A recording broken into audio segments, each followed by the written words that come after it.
寄ってらっしゃい、見てらっしゃい。闇芝居の時間だ。Olá, samurais e geishas do meu canal do YouTube, beleza? Como é que vocês estão? Vocês estão de boas? Vocês estão tranquilos? Então tá tudo bem. Primeiramente, recado rápido, recado básico. Segue lá no Insta, eu faço votação para ver qual vídeo vocês querem e entre Laos e Butão, Laos ganhou. Segundo recado, curte a página do canal no Face, eu faço postagens diárias, curiosidades rápidas, coisas que não dá pra ficar postando aqui no canal toda hora. E por último, mas não menos importante, eu vou deixar tanto no card quanto na descrição vídeos relacionados ao Laos, né, durante o período aí da Guerra da Indochina. Ou então até um pouquinho antes, um pouquinho depois, beleza? E quem puder dar aquele apoio logo no início, eu agradeço. Então, né, como vocês estão vendo, hoje vamos falar sobre Vang Pao, né, o Vang Po, não sei, né, que ele foi um general Hamog, né, e ao mesmo tempo ele tentou dar um golpe, né, mas qual foi o golpe, quando foi o momento e o porquê que o golpe dele saiu frustrado, né? E é isso que nós vamos ver no vídeo de hoje, beleza? Então, sem enrolação que eu já enrolei demais, vamos direto ao vídeo. Vang Po, ele nasceu no dia 8 de dezembro de 1929 e veio a falecer no dia 6 de janeiro de 2011, pois é, há pouco tempo. Vang, ele nasceu em Chiang Ki-Huang, né, no nordeste do Laos, onde vocês estão vendo aí no mapa. E bem, não se sabe se ele era uma pessoa boa de grana ou não, né? Porque o seu pai, ele era o líder ali da vila de onde nasceu, o líder ali do condado, mas ao mesmo tempo, né, o Vang, ele sempre trabalhou em fazenda desde pequeno. E ele só foi ter o primeiro contato com a escola aos 10 anos de idade, ou seja, ele ficou sem estudar durante 10 anos. Então, né, ele vai numa escola regional, né, só que aos 14 anos de idade, né, o Japão já tinha invadido o Laos e tal. Então, quando o Vang ele atingiu os 14 anos de idade, o pai de Vang mandou ele se alistar. Sim, o pai dele jogou uma criança no exército para sair no soco com o japonês, né?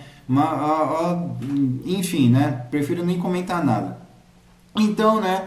Na hora do recrutamento, o Vang, nos exercícios físicos, ele até que teve um bom desempenho. Porém, nos exercícios mais intelectuais e coisas do gênero, ele não se deu bem. Principalmente na hora do idioma, né? Porque naquele tempo o Laos era da França, então era necessário que soubesse o francês. Só que o Vang, ele não sabia o francês, né? Não sabia muita coisa. Então, né, o recrutador viu que ele não sabia falar francês e pensou, pô, né, vou dar um desconto aqui para esse maluco aí. Então, na hora de fazer as provas intelectuais, né, as provas escritas, o recrutador foi lá e deu todas as respostas ali pro Vang na cara dura, falou assim, ó, tá aqui o gabarito, se vira aí. Então, obviamente, né, o Vang passou, né, pelos testes, apesar dele também não ser uma pessoa parruda, né, ele era bem magrinho, uma criança, né, mas ainda assim ele conseguiu passar nos testes físicos e também no teste psicológico, né, por causa das respostas, né, que foi dado a ele. E ele não se importou em levar vantagem, tá? Levei vantagem. Ele não se importou. Então, né, obviamente, né, ele foi ali e tal, saindo no soco com o japonês, mas ele ficou com outros Hamogs, né, ele não se misturou com o exército principal, o exército francês, ou o exército aí do lausiano de outra etnia sem seus Hamogs. E ele até que fez um serviço bem feito, ele não se sabe se ele entrou em combate, se ele saiu ferido, mas ele sobreviveu, né, então já é lucro já. E quando, né, a guerra terminou, ele gostou de estar no exército, ele gostou da adrenalina, gostou dos combates, né? Então ele ficou. E depois disso ele acabou jurando lealdade ao exército da Indochina e o exército francês e a França, porque naquele momento não dava para fazer essas burocracias. Entrou no exército, toma uma arma, vai para treta. Então foi assim que ele seguiu. E já, né, durante a primeira guerra da Indochina, ele, né, fez um bom desempenho também, chegou à patente de tenente e depois foi para oficial. Sim, meus amigos, ele foi o primeiro Ramog a ter uma patente, a subir até a patente de oficial. Né? Só que a guerra vai indo depois, né, que a guerra termina, a primeira guerra da Indochina termina, e o Laos, né, meio que tem sua independência, aí ele, né, novamente jura lealdade ao exército real do Laos, jura lealdade ao rei, enfim, né, faz todo esse processo burocrático. Aí, conforme vai tendo a outra segunda guerra aí da Indochina, aí sim, né, ele vai sair no soco também. Já no início dos anos 60, ele acaba entrando por exército secreto, né, que era basicamente um exército aí criado pela CIA para fazer operações de sabotagem, alguns serviços sujos, né, e principalmente derrubar a Pathet Lao e os Vietcongs. E para eles compensavam, né, pois a maioria desse exército secreto era composto de norte-americano e de Ramog. E o porquê Ramogs, né? Porque os Ramogs e a Pathet Lao e os vietnamitas eram inimigos, né? Os Ramogs sofriam perseguições tanto dos outros povos do Laos, né? Por diferenças étnicas, e dos Vietcongs por diferença ideológica e diferença étnica também. Então era um inimigo perfeito, né? Para os Ramogs aí combater. Mas conforme a guerra vai avançando, né? E as coisas vão ficando ruins, Vanpao ele pega uma parcela da sua família e manda ali para os Estados Unidos, já que aqueles que estavam registrados no exército secreto tinha direito a exílio e tinha direito a tirar a família do país sem burocracia nenhuma, né? E isso se deve E por que eu falei uma parte e não a família inteira? Eu falei uma parte justamente pelo fato, né, de que Vanpao ele teve um total aí de 25 filhos, né? Então os Estados Unidos também, opa, pera aí lá, meu amigo, um avião fretado só para sua família, vai com calma. Então a partir desse momento, né, uma parcela da família do Vanpao ficou ali no Laos e a outra foi ali para os Estados Unidos. E o Vanpao ele foi combatendo, né, e ele ficou no Laos aí até 1975. Aí quando ele viu que não ia dar mais, ele utilizou aí da sua vantagem aí, novamente levou vantagem, mas do seu benefício de exílio. E isso também já funcionou, já era mais rápido o processo, porque os Estados Unidos e a CIA, né, como um todo, já estava denunciando a Pathet Lao por perseguição étnica e violação dos direitos humanos, crimes de guerra. Curiosamente, todo mundo ali estava cometendo crimes de guerra. Né? Então isso ajudou a burocracia, a exílio, né? E não só para os Estados Unidos, tá? Mas os Ramogs aí que estavam no exército secreto tinham direito a outros países, como a Tailândia, a Austrália, Nova Zelândia, Canadá, Reino Unido e o próprio Estados Unidos. Ou seja, eles tinham aí um monte de lugar aí para pegar exílio. E quando o Vanpao ele saiu do Laos, ele foi direto ali para os Estados Unidos, né, para Montana, mas depois ele acabou indo aí para a Califórnia, onde estava a maioria ali da comunidade Ramog, né?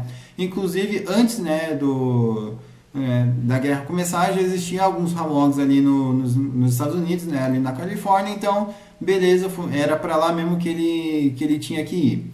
E quando ele chegou ali nos Estados Unidos, ele foi visto como um herói, né, até porque, né, ele ficou ali até o fim, defendeu os Ramogs, tanto diplomaticamente, politicamente e militarmente. Então, né, ele foi aplaudido ali e tal, foi visto aí como um herói. O tempo vai, tempo vem.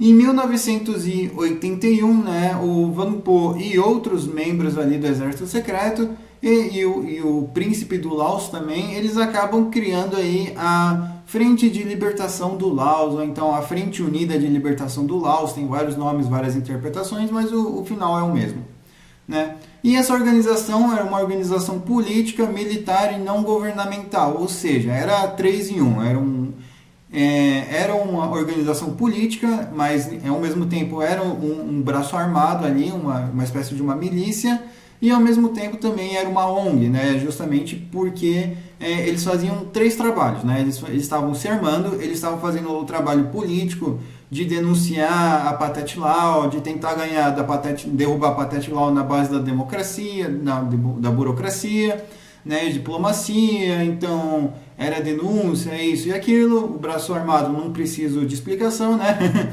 E a parte não governamental é que fundos eram arrecadados, né? Eles não tiravam dinheiro ali do governo dos Estados Unidos. Os Estados Unidos nem sequer tinha participação naquilo. Então eles também ajudavam, né, outros Hamogs aí ao redor do mundo a preencher papelada para repatriar eles, para dar estadia para eles. Então eles bancavam, digamos assim, né, os custos aí dos Hamogs ao redor do mundo, para eles não ficarem esperando a papelada, entende? Então eles já agilizavam ali também. Então, né, tempo vai, tempo vem, de 1993 a 2003, né, o Van Po ele consegue mais apoio político, e com isso ele consegue até mesmo levar a Pathet Lao para tribunal. Então vai Pathet Lao para tribunal internacional, vai Van Po, vai e vem, né? E não dá em nada, nem para o Van Po, nem para Pathet Lao, e nada acontece, e feijoada, né? Eu não sei como é que é a comida tradicional Hamog, então enfim.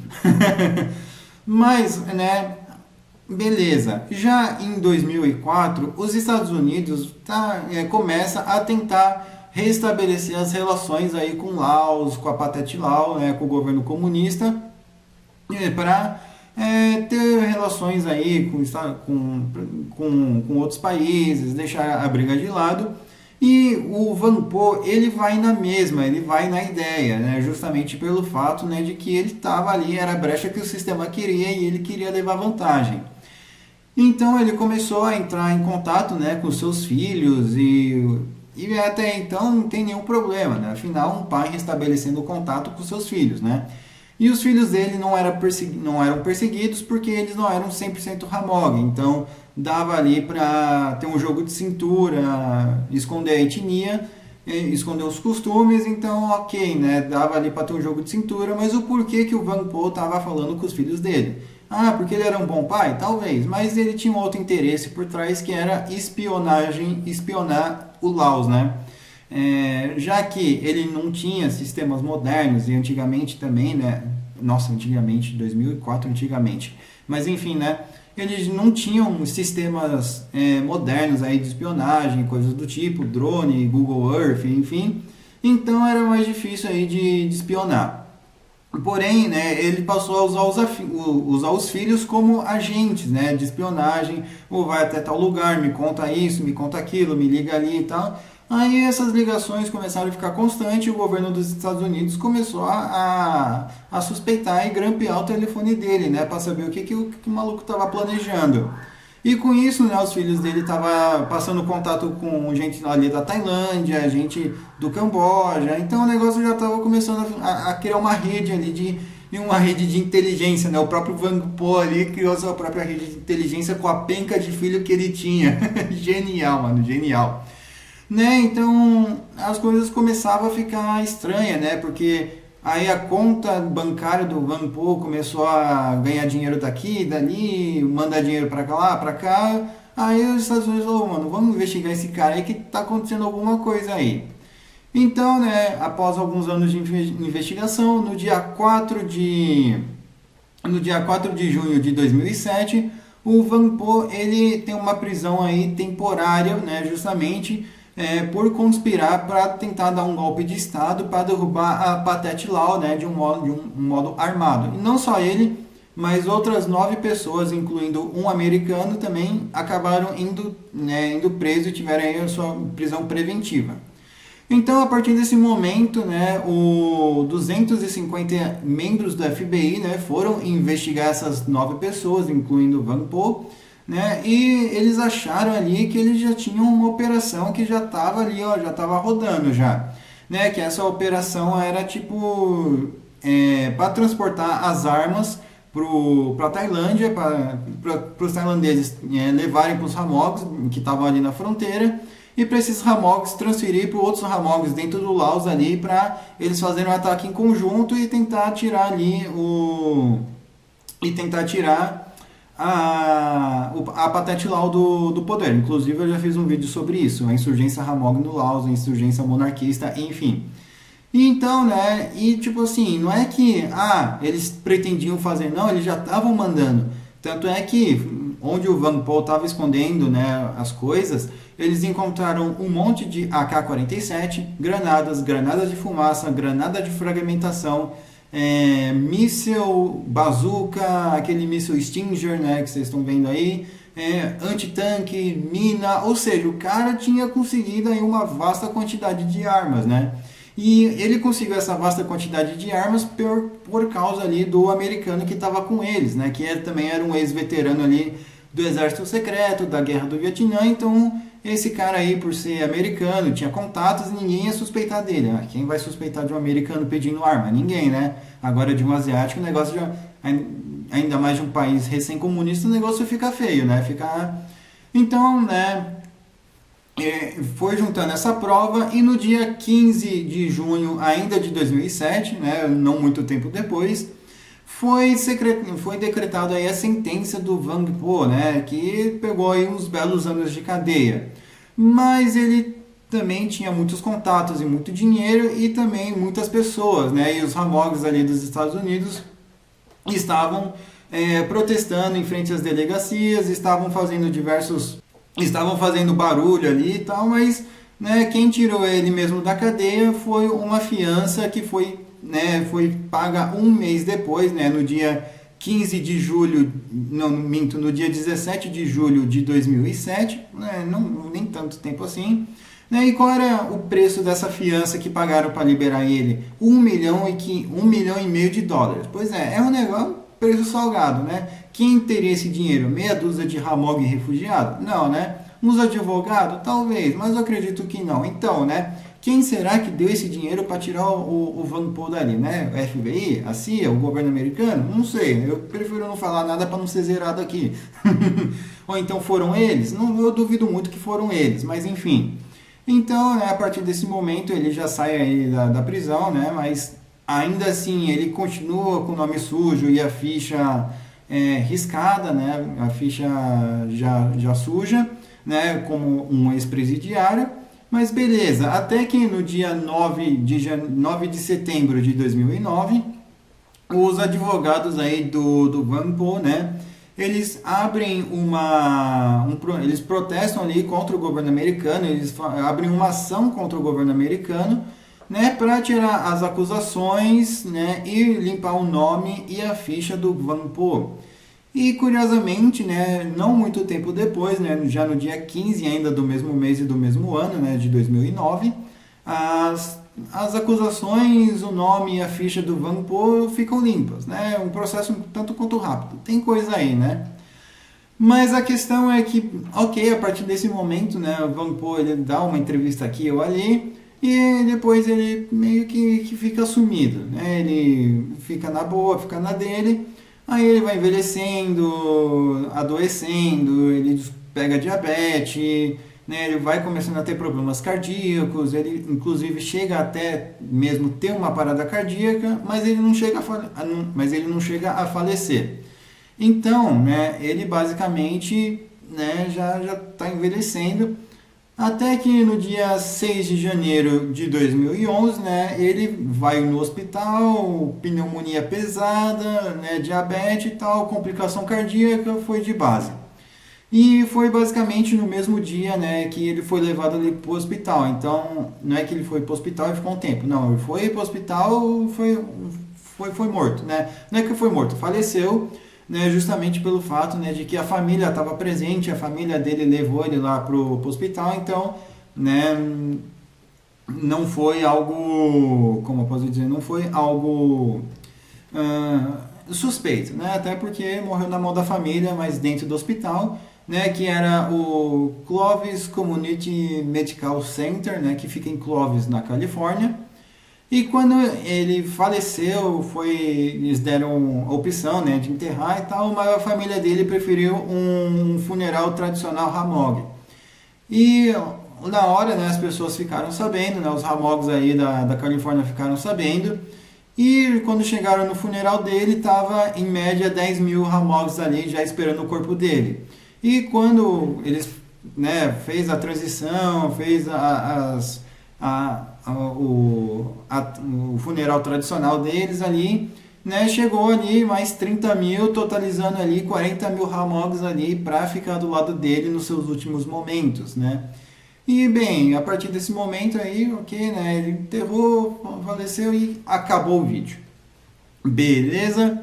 Mas enfim, né, imagina, mano, o que esse cara deve ter feito ali pelos Ramogs para ter 40 mil pessoas segurando o caixão dele, é algo que hoje em dia não se vê, né, e provavelmente alguém tem que merecer muito para para receber 40 mil pessoas ali para querer carregar seu caixão, e não sendo nenhum político ou nenhum famoso, sendo apenas um oficial, né? Mas enfim, eu espero que vocês tenham gostado desse vídeo. Não se esqueçam, né, de curtir, compartilhar, se inscrever. O que vocês acharam desse general, a atitude dele? Vocês achavam que ele foi preso injustamente, ou que, né, já não tinha que mais dar golpe, ou então que tinha alguma coisa ali por trás, né? Alguma coisa ali por trás, enfim, né? Não se esqueça de passar esse vídeo para um amigo seu, para uma amiga sua, como a pessoa se identifica. Quem puder dar aquele apoio, eu agradeço. Veja os vídeos do card de descrição. Me siga no Insta, nas minhas outras redes sociais, vou deixar aqui na descrição também. Beleza? Enfim, falou e fui!